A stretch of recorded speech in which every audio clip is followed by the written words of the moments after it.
আওয়ামী লীগের প্রতিষ্ঠাতা সাধারণ সম্পাদক শামসুল হককে ইতিহাস প্রায় ভুলে গেছে, অথচ পাকিস্তান রাষ্ট্রের জন্মলগ্নেই যিনি বুঝিয়ে দিয়েছিলেন এ রাষ্ট্রের ভেতরেই ভাঙনের বীজ রোপিত, তিনি ছিলেন সেই শামসুল হক। ১৯৪৭ থেকে ১৯৫২ এই সময়টাতে বহু রাজনীতিবিদ ও বিশ্লেষকের চোখে শামসুল হক ছিলেন পূর্ব পাকিস্তানের ভবিষ্যৎ নেতৃত্ব। তার রাজনৈতিক উত্থান যেমন ছিল বিস্ময়কর, তেমনি তার ব্যক্তিগত জীবন ছিল গভীরভাবে ট্র্যাজিক। আর এই ট্র্যাজেডির কেন্দ্রে ছিল এক প্রেম, এক সংসার, এক নারী, আফিয়া খাতুন। ঢাকা বিশ্ববিদ্যালয়ে পড়াশোনার সময় শামসুল হকের জীবনে আসেন আফিয়া খাতুন। দুজনের মধ্যে গড়ে ওঠে প্রেম, তারপর বিয়ে। পাকিস্তানের মতো রক্ষণশীল রাষ্ট্রে একজন ছাত্রনেতা ও একজন তরুণ শিক্ষিকার ভালোবেসে বিয়ে ছিল একরকম সামাজিক বিদ্রোহ। বঙ্গবন্ধু শেখ মুজিবুর রহমান তার স্মৃতি কথায় লিখেছেন, শামসুল হক স্ত্রীকে অসম্ভব ভালোবাসতেন, তাকে বউ পাগলা বললে তিনি রেগে যেতেন। যেদিন আফিয়া খাতুন কারাগারে দেখা করতে আসতেন, সেদিন শামসুল হকের সঙ্গে রাজনৈতিক কথা বলাই কঠিন হয়ে যেত। শেখ মুজিব জেলের ভেতরে নিজের হাতে ফুলের বাগান করতেন। দেখা করার দিন সেই বাগান থেকে ফুল তুলে শামসুল হকের হাতে দিতেন, যাতে তিনি সেই ফুল স্ত্রীর হাতে তুলে দিতে পারেন। কিন্তু এই প্রেমের সংসার টিকে ছিল মাত্র ১.৫ মাস। বিয়ের ১.৫ মাসের মাথায় শামসুল হক গ্রেপ্তার হন। কারাগারি হয়ে ওঠে তাদের দাম্পত্য জীবনের একমাত্র সাক্ষ্য। তাদের সংসারে আসে ২ কন্যা সন্তান। বড় মেয়ে শাহিন ফাতেমা দিল জন্মগ্রহণ করেন ১৯৫১ সালের ৯ এপ্রিল। তার পরের বছর ১৯৫২ সালের ২২ সেপ্টেম্বর জন্ম হয় ছোট মেয়ে শায়কা দিলের। কিন্তু সন্তানদের বড় হতে দেখার সুযোগ শামসুল হকের আর হয়নি। ১৯৫২ সালের ভাষা আন্দোলনে অংশগ্রহণের অভিযোগে শামসুল হক আবার গ্রেপ্তার হন। এবার কারাগারের নির্যাতন তাকে ধীরে ধীরে ভেঙে দেয়। ৪ মাসে প্রায় ২০ কেজি ওজন কমে যায়। শারীরিক বিপর্যয়ের সঙ্গে মানসিক ভারসাম্য নষ্ট হতে থাকে।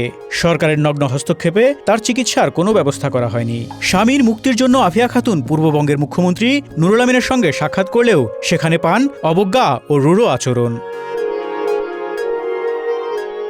আফিয়া খাতুন বিদুষী তরুণী অধ্যাপিকা। ২ মেয়ে নিয়ে ধীরে ধীরে হতাশায় ডুবে যাচ্ছেন। কেউ তাদের খোঁজ নিচ্ছে না। এক সময় আফিয়া খাতুন পড়াশোনার জন্য নিউজিল্যান্ড চলে গেলেন। শামসুল হক মুক্ত হন ১৯৫৩ সালে। তাঁতিবাজারের বাসায় গিয়ে দেখেন স্ত্রী সন্তান কেউ নেই। ঘনিষ্ঠজনদের কাছে জানতে পারেন তার স্ত্রী ২ সন্তানকে মায়ের কাছে রেখে বৃত্তি নিয়ে বিদেশে চলে গেছেন। তখন তিনি সন্তানদের দেখার জন্য নারিন্দায় শাশুড়ি সফুরা খাতুনের বাসায় যান।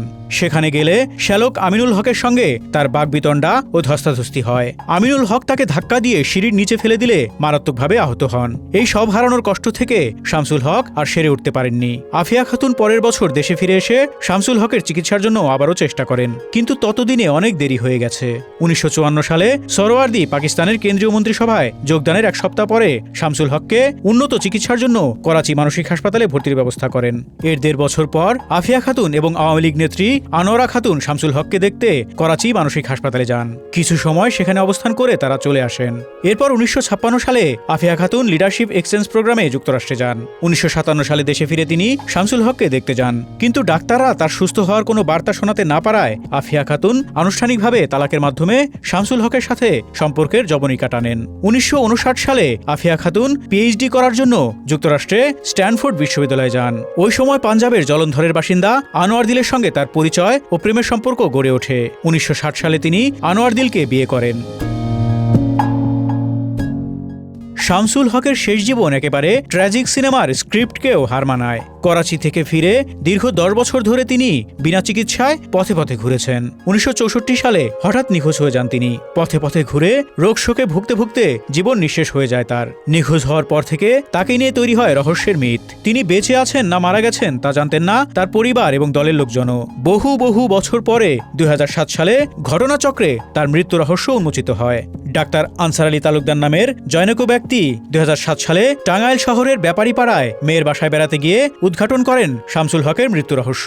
তার বরাতে জানা যায় সেখানে এক বাড়িতে রঙিন একটি ক্যালেন্ডারে শামসুল হকের ছবি দেখতে পান তিনি। ক্যালেন্ডারে তার ছবির পাশে বাংলা হরফে লেখা ছিল আওয়ামী লীগের প্রতিষ্ঠাতা, সাধারণ সম্পাদক ও ভাষা আন্দোলনের রূপকার। ছবিটি দেখে ডাক্তার আনসার আলীর ৪২ বছর আগের কথা মনে পড়ে যায়। ১৯৬৫ সালের মাঝামাঝি সময়ে জোকারচর গ্রামের মহিউদ্দিন আনসারী নামের এক নামকরা কংগ্রেস নেতা কলকাতা থেকে সিরাজগঞ্জ হয়ে বাড়ি ফিরছিলেন। ফেরার পথে কোনো এক স্থানে মানসিক ভারসাম্যহীন ও ভয়াবহ অসুস্থ অবস্থায় শামসুল হককে দেখতে পেয়ে তিনি বাড়িতে নিয়ে আসেন। সে সময় গ্রামের হাতে গোনা কয়েকজন সচেতন ও শিক্ষিত লোক ছাড়া শামসুল হককে কেউ চিনতেন না। অসুস্থ শামসুল হক মহিউদ্দিন আনসারীর বাড়িতে ৭ দিন থাকার পর জ্বরে ভুগে ১৯৬৫ সালের ১১ সেপ্টেম্বর মৃত্যুবরণ করেন। খুবই সাদামাটাভাবে গ্রামের সাধারণ একজন মানুষের মতোই তার দাফন কাফন সম্পন্ন হয়। আফিয়া দিল 2016 সালে 90 বছর বয়সে মৃত্যুবরণ করেন। তিনি যুক্তরাষ্ট্রের ক্যালিফোর্নিয়ায় সান ডিয়েগোর অ্যালিয়েন্ট ইন্টারন্যাশনাল ইউনিভার্সিটিতে ইমেরিটাস অধ্যাপক হিসেবে দায়িত্ব পালন করছিলেন। এর আগে দীর্ঘদিন হার্ভার্ড বিশ্ববিদ্যালয়ের শিক্ষিকা ছিলেন। প্রায় 70 বছর পর 2023 সালে শামসুল হকের দুই কন্যা প্রথমবারের মতো তাদের বাবার পৈতৃক ভিটা টাঙ্গাইলে আসেন। বড় মেয়ে শাহিন ফাতেমা দিল তখন যুক্তরাষ্ট্রের হার্ভার্ড বিশ্ববিদ্যালয়ের সাবেক অধ্যাপক। ছোট মেয়ে শায়েকা দিল যুক্তরাষ্ট্রের মহাকাশ সংস্থা নাসার একজন জ্যোতির্পদার্থবিদ। এক তরুণ ছাত্রনেতা আর এক তরুণী কলেজ শিক্ষিকার ভালোবেসে বিয়ে, লাঞ্ছনা গঞ্জনার সংসার। বিয়ের 1.5 মাসের মাথায় স্বামী কারাগারে।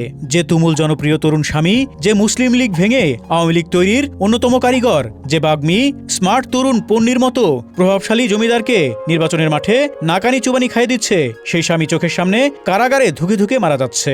তরুণী আফিয়া খাতুন লড়ছেন তো লড়ছেন, কিন্তু একদিন সব থেমে গেল।